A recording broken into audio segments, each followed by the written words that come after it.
Alright, so I'm going to show you a game I just finished playing against Stockfish level 4. Um, I actually recorded the live comments and then I realized I forgot to expand the board, so it made the overall board a little small and kind of hard to follow. Alright, so I start off with e4. It starts off with e6, which is a French defense. I start to control the center. He comes in with knight. Um, so he's attacking the pawn over here. So Fisher used to like knight c3. Um, but then you would always run into this bishop attack thing. So I decided to be a little more conservative and play knight d2, because now if bishop does come in here, I can just block with c3. So now he's going after the center pawn, so I'm going to defend it. He's putting more pressure on here, so he's going after d4. Guard it. And now he's going after this pawn here. So I don't want to trade the pawn, so I'm going to have a nice long pawn chain. Now, I would like to take on here, but then he's going to be take with the knight. I have to move away, and all of a sudden this falls. So I can't quite kick him out just yet. Um, so I think what I did was I moved the bishop in here to kind of reinforce this. Yep. But then he wants to go ahead and start liquidating the center. Um, but it does create an open. Now he's attacking the knight, and it's kind of pinned somewhat. So decide the castle and unpin it. I would like to take the knight, um, and then unleash this one. Well, I guess I could take and then put the other knight over here. Um, but it's like I decided to put the question to him saying, "What are you up to?" And then if he takes, I'll retake with the bishop. But he moves back. Take with the knight, takes with the bishop, and now this does two things. It covers the d4 square and puts pressure here twice. So he backs away. Let me see what I did next. I decide I'm going to reinforce this square. So this frees up my knight to go somewhere else. Alright, let's see. Put rooks along open files. He might play d5, or sorry, b5. Decide to reduce the effectiveness of his bishop even more. Not sure what the point was of that move was. It keeps me out from here, but I'm not going there. So I decide this bishop is not really along a good diagonal, so I'm going to try to reroute it and have the queen cover that square. He castles. I decide to go for this long plan of move the knight here, here, and here, since this is currently guarded. Right, he's moving the queen in here. This will now defend it, and the queen will also defend. And now I finally get the knight there, with the added advantage of this bishop is now under attack and not being guarded. So he gets him out of harm's way. But now it's like, I'm not sure how to proceed. I thought about moving the bishop over here and creating this diagonal over here, but I didn't think it really was helpful. So I decided to go for the quick knockout, which is to come here, and then I'm thinking he's going to play here, and that's going to cause this to fall. But he does something else. Now here you could actually capture en passant. You can capture the pawn, and this basically it was like if I could come here, but then I realized that's going to open up the bishop, which will be attacking here, and it opens up the rook, and I go, nope, that's only going to help him, not me. So I took a pawn thinking, hey, I'm good, and I'm attacking the knight, but this is where tactics comes into play. I realized now we're even, Uh, so I'm not really up ahead, and he's gonna take this knight because um, I have to save my queen here. Sorry. So now we're even, and he's putting pressure against this pawn. So I decide I can't let him go any further, so I'm going to cover it.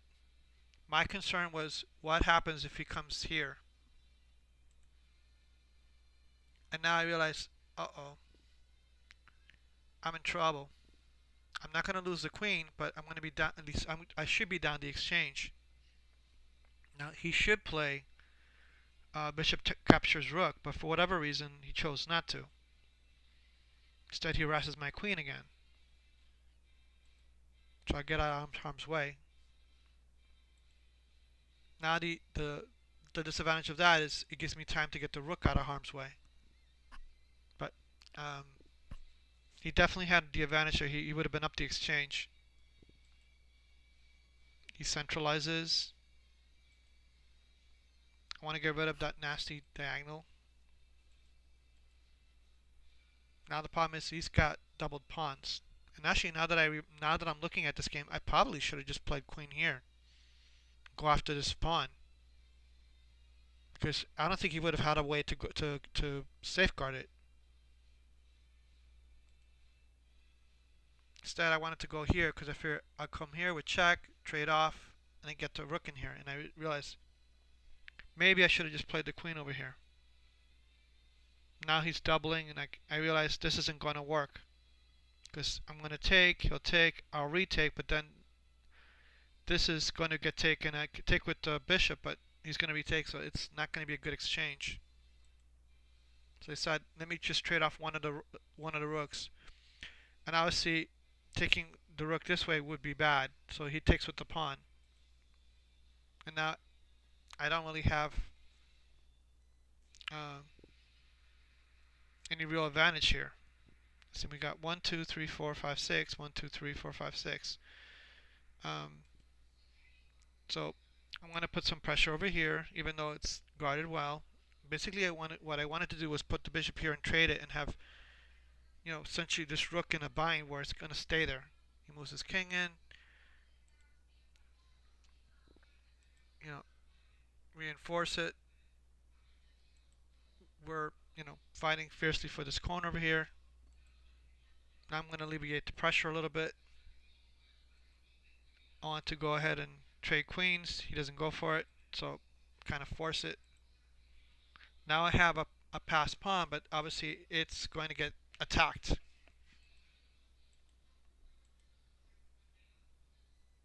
Decide to try to keep him out of the center, but there's no way for me to. So I go, alright, he gets one, I get one. So I get it with check. Can't guard it, go after the other one. Now I'm worried, am I going to get to this pawn in time? He should take. And he gave me just enough time to get there.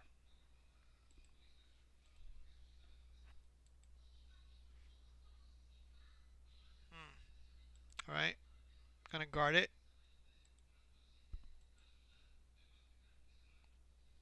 Move the rook back to guard it again. Now I'm up 2 pawns, but this is not going to be so easy. I want to have my king to guard that pawn, but the only problem is I can't guard it for very long because he might come in here. So I decide I'm not going to let him come in here with this rook. Then I realize he can come here with check and take this pawn over here. So I have to make sure that he can't get that check in there. Now his king really should come over here, I think.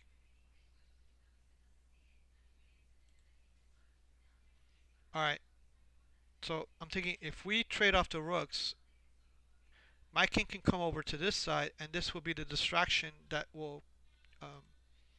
So let me start the distraction already.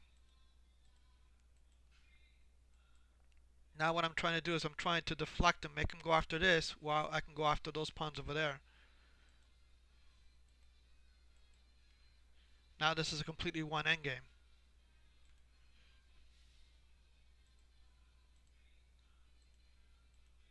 So now he can take this pawn, doesn't matter. Because now he's got no way to stop this one. And because, he made it tough, he actually should have won this game. So I had to be cruel and got two queens. Check, and then checkmate. So um, this was actually a very bad game. I'm sure if I do the analysis, I'm going to see a whole bunch of errors on my part. Let's just see how that worked out. Request a computer analysis, and I'm pretty sure that it's going to show like a whole bunch of mistakes. Black should have won this game. I didn't play well. Look at that, 5 inaccuracies. Made one big blunder. I made a blunder somewhere.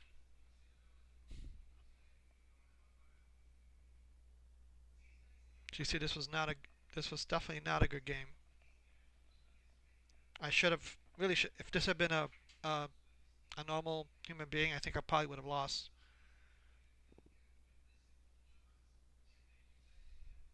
8 inaccuracies, 3 mistakes, 1 blunder. I mean, yeah, I did not play well.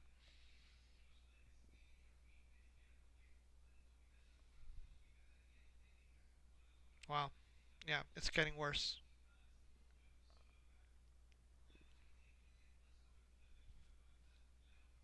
Yeah, but just you get a sense. Yeah, I did not. Yeah, this was not a good game. Look at the mistakes by the computer. There's a lot. All right, but just wanted to give you.